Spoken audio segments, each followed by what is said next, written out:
वह वैज्ञानिक जिसने लोगों से जुड़ना सीखा, डॉक्टर आर श्रीधर, पद्मश्री 2026। मैं हमेशा अपने नए इनिशिएटिव जीरो बजट से शुरू करता हूं और मुझे कई लोगों और कई सरकारी संस्थाओं का सहयोग और समर्थन मिलता रहा है।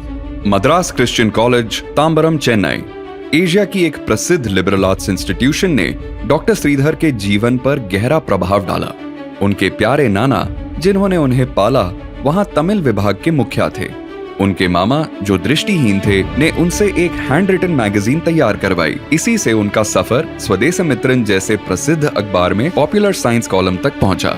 जब डॉक्टर श्रीधर ने केमिस्ट्री में अपना पीएचडी पूरा किया तो उनकी इच्छा थी कि वो एमसीसी में प्रोफेसर बने, लेकिन ऐसा हो नहीं पाया। ऑल इंडिया रेडियो का एक अवसर मिला।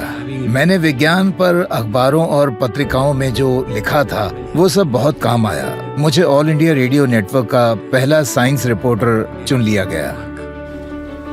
डॉक्टर श्रीधर ने अगले 23 साल ऑल इंडिया रेडियो के साथ बिताए, चेन्नई, कोयम्बतौर और फिर दिल्ली में। इस दौरान वो साइंस फेस्टिवल्स और सम्मेलन ऑर्गेनाइज करते रहे और रेडियो को शिक्षा का माध्यम बनाया। उनका मानना था कि रेडियो इंटरैक्टिव और पार्टिसिपेटरी होना चाहिए। ये मीडियम के लिए एक नई दिशा थी। 1991 में department of science and technology के साथ मिलकर उन्होंने बच्चों के लिए 18 भाषाओं में विज्ञान विधि प्रोग्राम शुरू किया।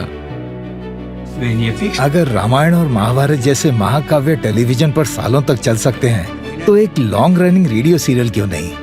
इस तरह द स्टोरी ऑफ मैन, मानव का विकास प्रोग्राम बना। ये बच्चों के लिए दुनिया का सबसे लंबा चलने वाला साइंस रेडियो सीरियल था। ऐसी स्केल पहले कभी नहीं सुनी।